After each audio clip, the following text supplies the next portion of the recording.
नमस्कार विद्यार्थियों, मैं आर.एन. मीना, कोर्स कोऑर्डिनेटर भारतीय संस्कृति और विरासत विषय, राष्ट्रीय मुक्त विद्यालय शिक्षा संस्थान के स्टूडियो में आपका हार्दिक स्वागत करता हूं। आज हम भारतीय संस्कृति और विरासत विषय के प्रथम मॉड्यूल के प्रथम अध्याय संस्कृति एक परिचय विषय पर चर्चा करेंगे।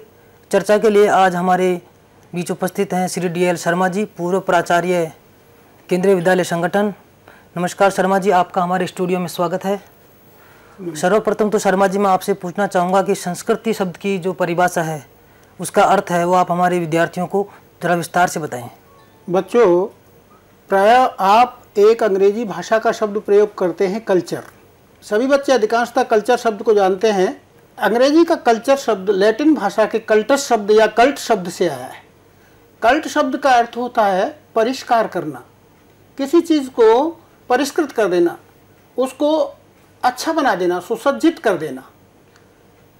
इसी प्रकार से संस्कृति शब्द संस्कृत से निकला हुआ है और संस्कृत इसमें क्री धातु से, क्री माने करने अर्थ में प्रयोग होता है क्री धातु का संस्कृत में, और इससे और भी शब्द बनते हैं जैसे विकृति, जैसे प्रकृति और संस्कृति।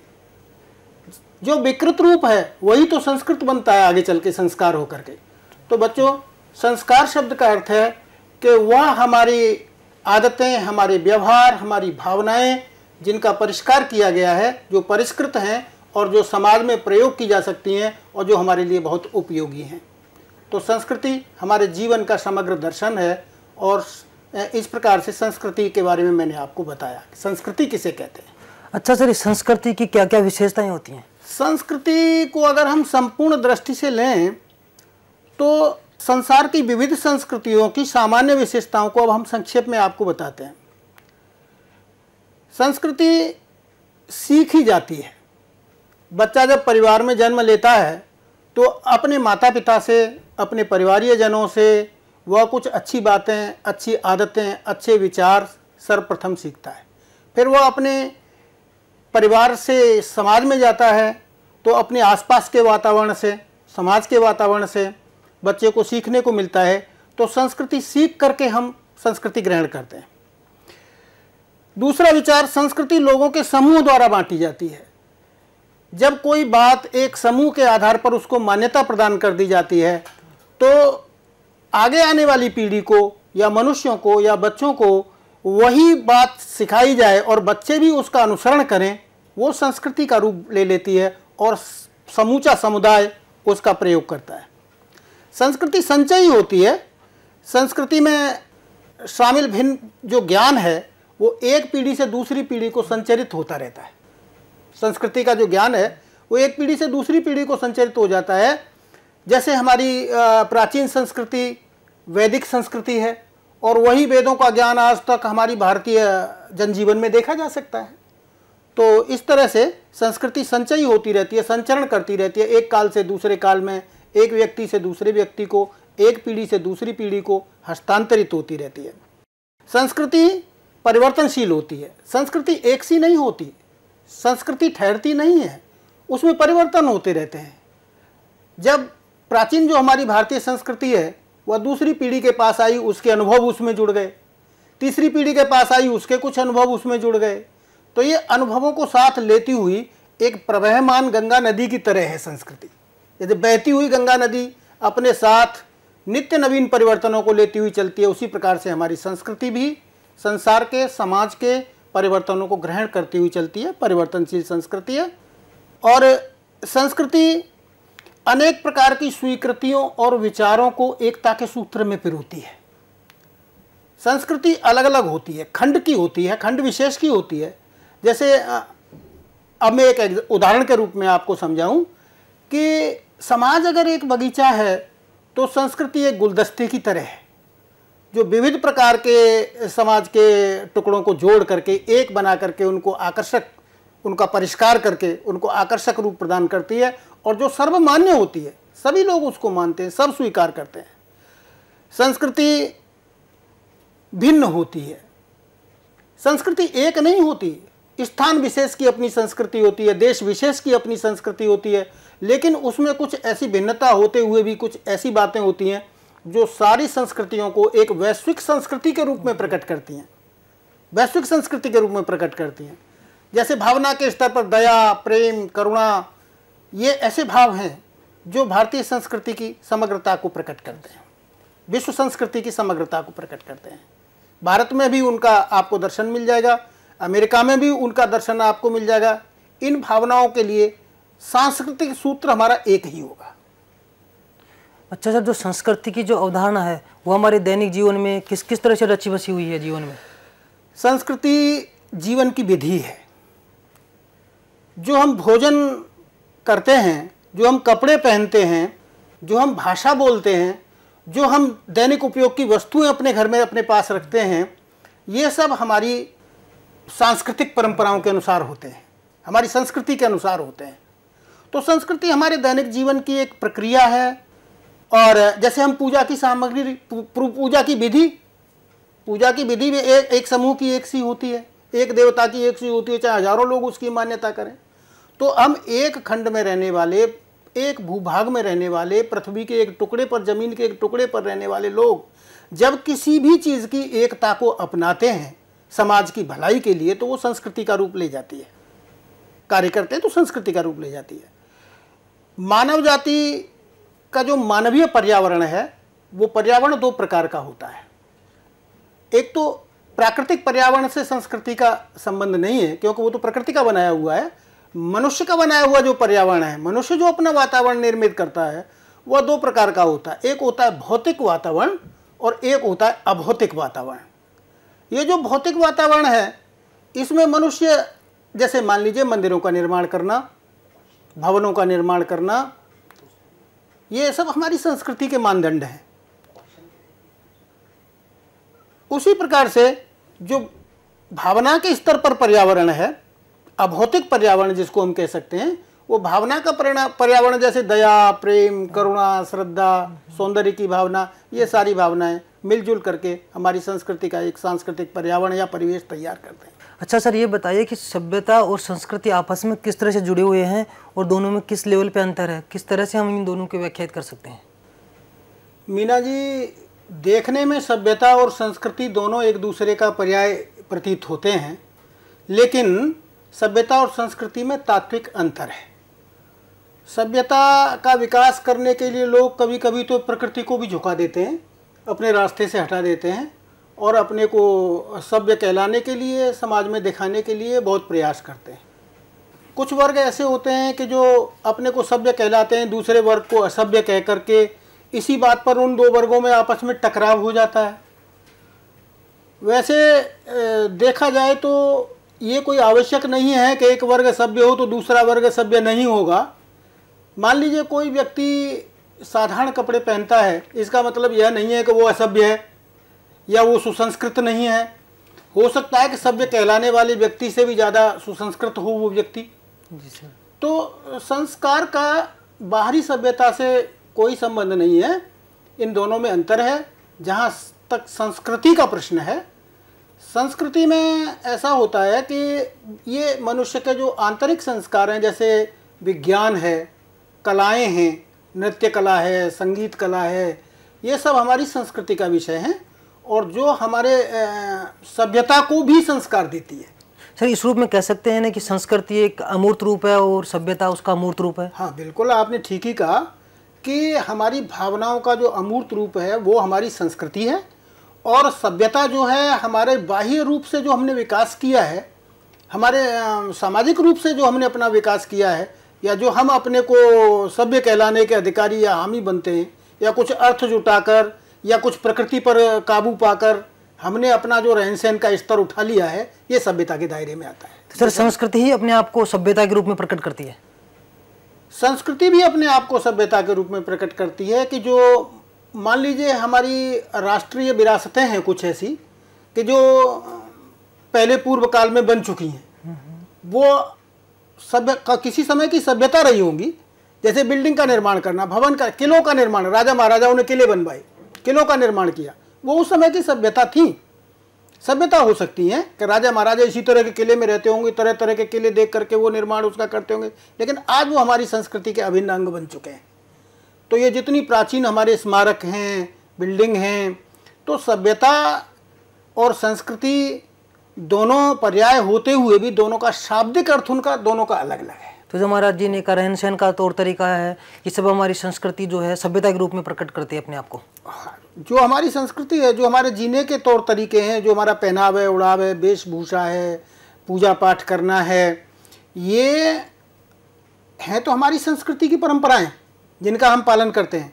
लेकिन जो हमने अपना भौतिक विकास कर लिया है, जैसे हमने कोई अच्छा मकान बनवा लिया, हमने गाड़ियां खरीद लीं, हमने अपने अच्छे वस्त्र पहनना शुरू कर दिया, हमने कुछ धन जुटाकर कुछ और भौतिक उपलब्धियां ग्रहण कर ली, ले ली। संस्कृति का जो भौतिक पक्ष है, हाँ, जो भौतिक पक्ष है संस्कृति का, वो सभ्यता के अंतर्गत आता है। अच्छा सर, ये बताइए कि जो सभ्यता है और संस्कृति, तो एक देश की संस्कृति दूसरे देश की संस्कृति को किस तरह से प्रभावित करती है, या एक संस्कृति दूसरी संस्कृतियों को किस तरह से प्रभावित करती है? आप यह भली प्रकार से जानते हैं कि भारत पर प्राचीन काल से ही पहले हूण आए, कुषाण आए, मुगल आए, अंग्रेज आए। तो वो जब आए, ये विविध जातियां आईं दूसरे देशों से, तो वो अपनी संस्कृति, अपनी कलाओं को भी साथ लेकर के यहाँ पर आए, अपनी सभ्यता को लेकर के भी यहाँ पर आए, भारत में आए। आकर उनकी कला संस्कृति से भारत के रहने वाले जो आर्य लोग थे, या जो भी भारत के प्राचीन आदिवासी लोग थे, उनकी कला संस्कृतियों से वो प्रभावित हुए, या फिर भारतीय संस्कृति से, भारतीय कला से वो लोग भी प्रभावित हुए। तो जब कालांतर में वो लोग यहाँ से गए, चाहे अंग्रेज गए हों, चाहे मुगलों का शासन समाप्त हुआ हो, वो यहाँ की संस्कृतियों को बाहर ले जा करके उन्होंने बाहर फैलाया, यहाँ की सांस्कृतिक मूल्यों को, सांस्कृतिक चीज़ों को, सांस्कृतिक उपादानों को। तो बाहर जा करके भारत की संस्कृति का प्रभाव पड़ा। दूसरा, यहाँ से विद्यार्थी आप देखते हैं कि यहाँ के विद्यार्थी, चाहे वो पढ़ने के, अध्ययन के क्रम में बाहर विदेश जाते रहते हैं, या फिर वो रोजगार के खोजने के चक्कर में विदेश जाते रहते हैं। तो भारतीय जब यहाँ से जाता है तो उसके साथ भारतीय संस्कृति के मूल्य भी जाते हैं जी। और उन मूल्यों से वहाँ के लोग देखते हैं कि ये भारत का रहने वाला है, तो भगवत गीता को जानता होगा, रामायण को जानता होगा, महाभारत के विषय में इसको ज्ञान होगा। वो वहाँ पूछते हैं इन चीज़ों को, भगवत गीता में क्या लिखा हुआ है, रामायण, भारतीय संस्कृति के बारे में इच्छुक है वो जानने के। और भारत का जो बच्चा गया हुआ वो वहाँ की संस्कृति के बारे में इच्छुक है। तो संस्कृतियों का जब परस्पर आदान प्रदान विद्यार्थियों के माध्यम से होता है, शिक्षकों के, शिक्षार्थियों के, वैज्ञानिकों के माध्यम से होता है, ये एक बहुत बड़ी विहंगम सांस्कृतिक रूप ले रहा है। और इसको हम मिलीजुली एक सामासिक संस्कृति कह सकते हैं, सामासिक संस्कृति कह सकते हैं। अच्छा सर, संस्कृति और जो विरासत है जी, इस विषय पर भी कुछ बताइए। विरासत और संस्कृति किस तरह आपस में जुड़े हुए हैं? विरासत तो प्राचीन काल से जो हमारे भारत का ऐतिहासिक स्वरूप है। मैं एक बात यहाँ पर यह स्पष्ट करना चाहूँगा कि जब हमारा वर्तमान डगमगाता है तो हम अपने इतिहास से या अपनी संस्कृति से प्रेरणा लेते हैं वर्तमान को सुधारने के लिए। प्राचीन काल में, आज इस निर्विवाद रूप से सब लोग मानते हैं कि वेद भारत की बहुत प्राचीन रचना थी जी। वेदों की जो संस्कृति है, वैदिक संस्कृति, उसको सारा विश्व आज स्वीकार, निर्विवाद रूप से यह स्वीकार करता है कि वैदिक संस्कृति जो है भारत की विश्व की सर्वश्रेष्ठ संस्कृति में से एक है। और वही वेद आगे चल करके उपनिषद लिखे गए, पुराण लिखे गए, अनुक्रमणियाँ लिखी गई। ये सब हमारी प्राचीन संस्कृति है, इस देश की प्राचीन संस्कृति है। आज बाहर के लोग इसी संस्कृति का अध्ययन करके, मैं आपको ये बता सकता हूँ कि भारत से अधिक लोग जर्मन में वेदों का अध्ययन करते हैं। जर्मन में तो एक प्रकार का प्रकाशन ही ऐसा, यहाँ के एक संत ने, स्वामी गंगेश्वरानंद ने जाकर के खोला कि वैदिक साहित्य का वहाँ पर प्रकाशन किया गया। तो इस तरह से संस्कृतियों का आदान प्रदान, अब ये हमारी प्राचीन भारतीय संस्कृति में वेद से बढ़कर और कौन सी संहिता हो सकती है, कौन से ग्रंथ हो सकते हैं? ये सब हमारी विरासत के रूप में, तो ये सब हमारी विरासत के रूप में, हमारी संस्कृति के रूप में है, जो आज भी विदेशों में बड़ी सुरुचि से उनका पठन पाठन होता है, उनका अध्ययन किया जाता है। तो इस तरह से एक दूसरे देश से आज हम बड़ी तेजी से मिल रहे हैं। विज्ञान ने इतनी तरक्की की है कि आज सारे देश जो हैं एक धरातल पर आ रहे हैं। एक वातावरण बन रहा है इस तरह का कि विज्ञान का, संस्कृति का एक समग्र रूप से अध्ययन किया जाए। तो इसमें हमारी राष्ट्रीय संस्कृति, हमारी राष्ट्रीय चेतना को जानने के और अन्य दूसरे यूरोपीय देश बहुत उत्सुक हैं। और इस विषय में बहुत व्यापक रूप से कार्य हो रहा है, बहुत व्यापक रूप से कार्य हो रहा है। और इसका लाभ भी समस्त विश्व को मिल रहा है। वैश्विक स्तर पर यह संस्कृति का जो आदान प्रदान हो रहा है, बड़ा अच्छा प्रश्न आपने किया है। ये संस्कृति का जो आदान प्रदान वैश्विक स्तर पर हो रहा है, इससे सारे विश्व को बहुत लाभ हो रहा है। एक दूसरे के हम परिचय में आ रहे हैं, एक दूसरे के वैल्यूज़ को, उनकी मूल्यों को हम समझ रहे हैं, और समझ ही नहीं रहे, अपने जीवन में उनका प्रभावी प्रयोग भी कर रहे हैं। अच्छा सर, ये बताइए कि हमारी सांस्कृतिक विरासत ने अपने आप को किस तरह से प्रकट किया है? पहले हमारे यहाँ भारत में ये दो प्रकार की जातियाँ रहती थीं, एक अनार्य और दूसरी आर्य। ये जो आर्यों के विषय में लोगों की धारणा ये है कि आर्य मध्य एशिया से आए थे और सिंधु नदी के किनारे वो बस गए, या कुछ विद्वान ये कहते हैं कि सिंधु नदी के किनारे ही आर्य संस्कृति का विकास हुआ, आर्य संस्कृति का जन्म हुआ। और अनार्य भारत के मूल निवासी थे, जिनको हम आदिवासी कहते हैं।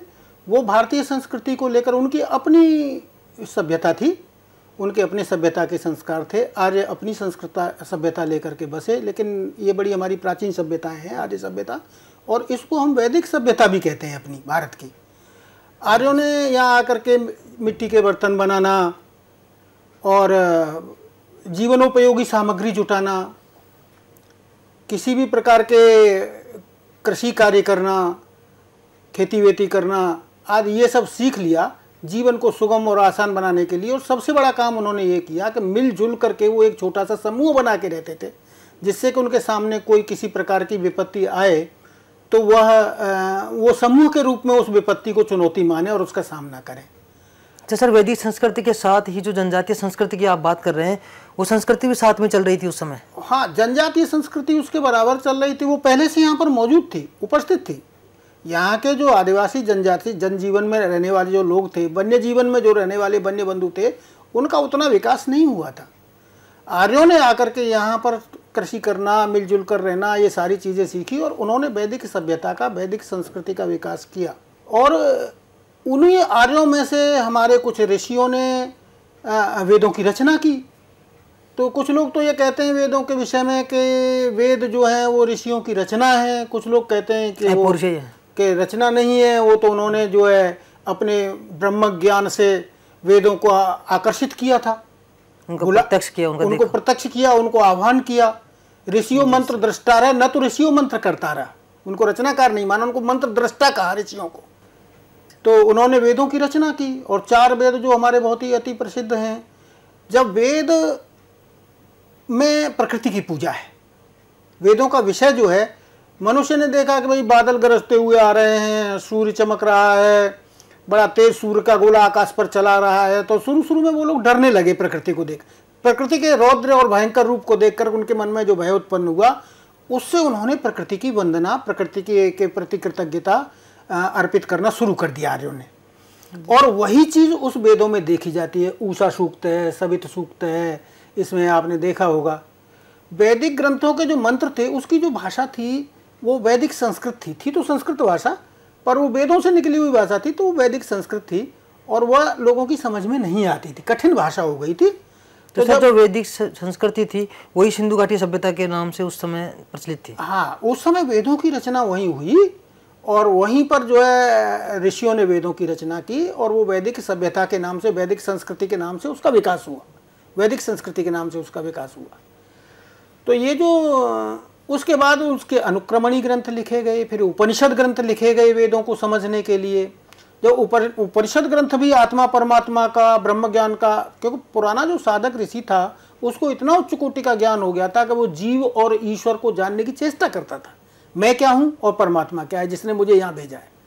तो उसका वर्णन उसमें मिलता है। फिर आ गया हमारा लौकिक काल, रामायण महाभारत का काल आ गया। रामायण के रचना काल महर्षि वाल्मीकि थे, रचनाकार जो थे रामायण के। तो रामायण कालीन जो हमारी संस्कृति थी वो पूर्ण विकसित संस्कृति थी। उसमें हर तरह से लोगों का, राजा महाराजाओं का स्वरूप में रहना, समाज का, प्रजा को अपना काम करना, अपने परिवार के रूप में, बड़ी व्यवस्थित संस्कृति थी रामायण और महाभारत काल की। और छोटे छोटे राज्यों में देश हमारा बढ़ चुका था और आर्य संस्कृति का पूर्ण विकास हो चुका था।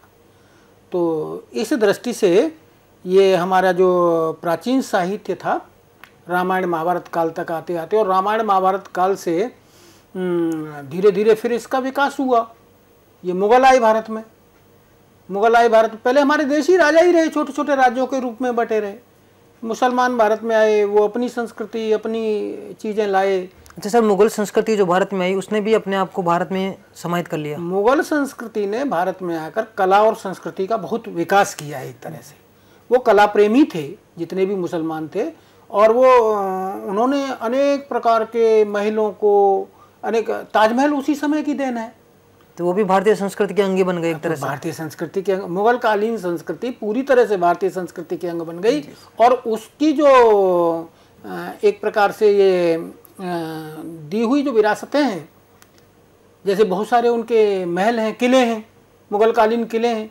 अब जैसे मज़ारे हैं, मज़ारे हैं, मस्जिदें हैं, लाल किला है, कुतुब मीनार है, एक अजमेर शरीफ का दरगाह है, उसको आप देखिए कला और सांस्कृतिक। अच्छा, इनका ये जो मिर्जा गालिब का की देखिए आप यहाँ पर दिल्ली में। तो इस तरह से ये हमारी भारतीय संस्कृति की सब मुगल कालीन जो देन है वो हमारी भारतीय संस्कृति की विरासत बन गई और उसमें समाहित हो गई। उसी प्रकार से अंग्रेज भारत में आए, और जब अंग्रेज ने अपने हिसाब से जो स्थापत्य कला स्थापित की, इस कल्चर को जो लाए, वो सब चीज़ें उनके भवन निर्माण कला में जो दिखता है आज हमें, अंग्रेजों ने बिल्कुल, अंग्रेजों ने बहुत सारे भवनों का निर्माण किया, पुलों का निर्माण किया, उन्होंने वैज्ञानिक विकास किया राष्ट्र का अंग्रेजों ने। तो अंग्रेज जाति जब भारत पर आई तो उन्होंने जो है यहाँ पर बहुत सारी भवनों का निर्माण किया, उन्होंने अपने तरीके से भवनों का निर्माण किया, और आज वो भवन भी हमारे लिए जो है, जैसे हमारा भारत का ये राष्ट्रपति भवन ही हमारा ले लीजिए आप।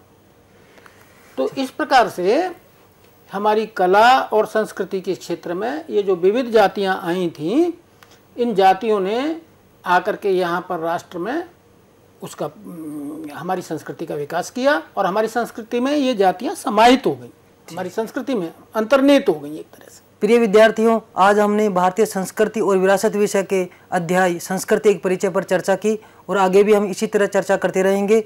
आज की चर्चा में शामिल होने के लिए आपका बहुत धन्यवाद, और सर आपका भी बहुत बहुत धन्यवाद। धन्यवाद।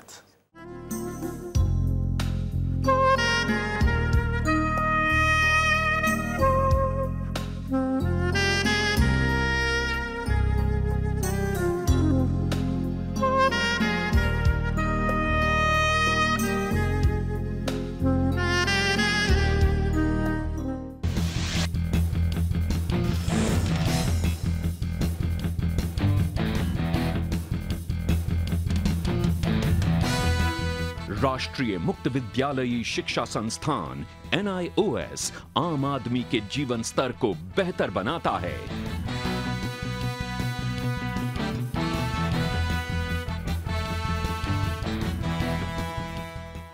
हमारा लक्ष्य है एक भी व्यक्ति अशिक्षित न रहे। शिक्षा के बंद दरवाजों को खोलता स्कूल NIOS यानी राष्ट्रीय मुक्त विद्यालयी शिक्षा संस्थान, जिसने 25 लाख से अधिक लोगों को बेहतर शिक्षा से जोड़ा है। इसी तर्ज पर शिक्षा के नजरिए को एक नया स्वरूप प्रदान करता है मुक्त विद्यावाणी, जिसकी शुरुआत 19 जुलाई 2012 को मानव संसाधन एवं विकास मंत्रालय द्वारा की गई। On the day of this particular initiative, when we started taking up with the support of various expertise body, we also did not know that how this particular system will work for reaching to the unreached, and more specifically to the learners who are unable to attend the face to face contact program. In fact, our motto has been using the technology and more particularly the media and facilitating the learning of the children, and Mukt Vidyavani is one such venture in this context. The PCP program, more popularly known as personal contact program, is one such venture, and also addressing the issues related to the learners, both academic and non-academic. And I must congratulate each of the department, more specifically the academic and vocational education department, which has been supportive in organizing such personal contact programs using Mukt Vidyavani. 2 साल का सफर और लाखों लोगों के चेहरे पर खिलती मुस्कान, जीवन जीने की प्रेरणा देती मुस्कान। और इन चेहरों पर यह मुस्कान आई है मुक्त विद्यावाणी के जरिए। मुक्त विद्यावाणी, भारत का पहला एजुकेशन वेब रेडियो, जिसने न केवल राष्ट्रीय बल्कि अंतर्राष्ट्रीय स्तर पर भी अपनी उपस्थिति दर्ज कराई है। हमारा मुक्त विद्यावाणी प्रोग्राम 2 साल पूरे कर रहा है और 2 साल की सफलता हमें बताती है कि टेक्नोलॉजी और मीडिया के इस्तेमाल से एजुकेशन, जो ओपन एंड डिस्टेंस लर्निंग में जो एजुकेशन दी जाती है, उसको कितना अच्छी तरह किया जा सकता है। मैं सभी संबंधित को शुभकामनाएं देता हूं मुक्त विद्यावाणी के 2 साल पूर्ण होने पर। इस अवसर पर मैं NIOS के लर्नर्स को विशेष रूप से शुभकामनाएं देना चाहूँगा। साथ ही मैं शुभकामनाएं देना चाहूँगा अपनी मीडिया यूनिट के सभी अधिकारियों कर्मचारियों को, जिनके इस अथक परिश्रम से हमारे जो छात्र हैं, जो लर्नर्स हैं, उनको फ़ायदा पहुंचाए। मैं आशा करता हूं आगे आने वाला समय हमारे लिए और चैलेंजिंग होगा और इस कार्यक्रम के माध्यम से हम अपने लर्नर्स को अधिक से अधिक लाभ पहुंचा पाएंगे। मुक्त विद्यावाणी के दूसरे स्थापना दिवस पर मैं पूरी मीडिया टीम को अनेकों शुभकामनाएं देता हूं। मैं आशा करता हूं कि आगे आने वाले दिनों में मुक्त विद्यावाणी का एक्सपेंशन होगा और इसे टैब और मोबाइल के माध्यम से भी स्टूडेंट तक पहुंचाया जा सके।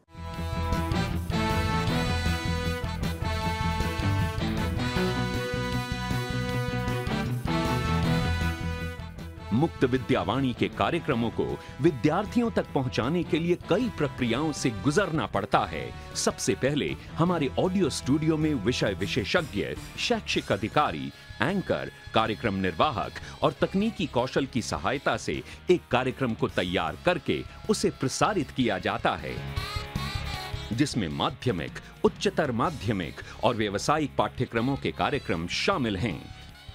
कार्यक्रम के बनने के बाद उसे अपलोड किया जाता है मुक्त विद्यावाणी की वेबसाइट पर और फिर उसे जोड़ा जाता है सर्वर से। अब ये कार्यक्रम तैयार है आप तक पहुंचने के लिए, और वो भी बिना किसी रुकावट के।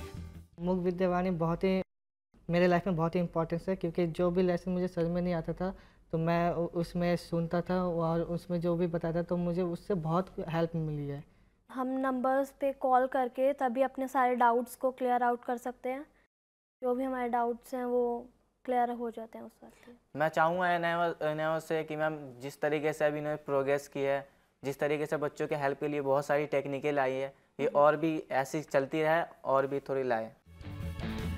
मुक्त विद्यावाणी के कार्यक्रमों को सुनने के लिए बस आपको जरूरत है एक कंप्यूटर और इंटरनेट की सुविधा की। मुक्त विद्यावाणी के कार्यक्रमों को लाइव सुनने और कार्यक्रमों के बारे में संपूर्ण जानकारी के लिए लॉग ऑन करें www.nios.ac.in पर और क्लिक करें मुक्त विद्यावाणी के पेज पर। यहाँ पर आप हमारे लाइव पर्सनल कांटेक्ट प्रोग्राम्स को सुन सकते हैं, सोमवार से शुक्रवार दोपहर 2 बजे से शाम 5 बजे तक, शनिवार और रविवार सुबह 10:30 बजे से दोपहर 12:30 बजे तक। लाइव पर्सनल कांटेक्ट प्रोग्राम्स के दौरान आप हमारे विषय विशेषज्ञ और शैक्षिक अधिकारी से सीधे जुड़ सकते हैं और आप हमें हमारे नंबर 0120-462-6949 और टोल फ्री नंबर 1800-180-2543 पर फोन करके अपने विषय से संबंधित सभी समस्याओं का समाधान पा सकते हैं। आप हमें ईमेल भी कर सकते हैं। हमारा ईमेल आईडी है muktvidyavani muktavani@nios.ac.in।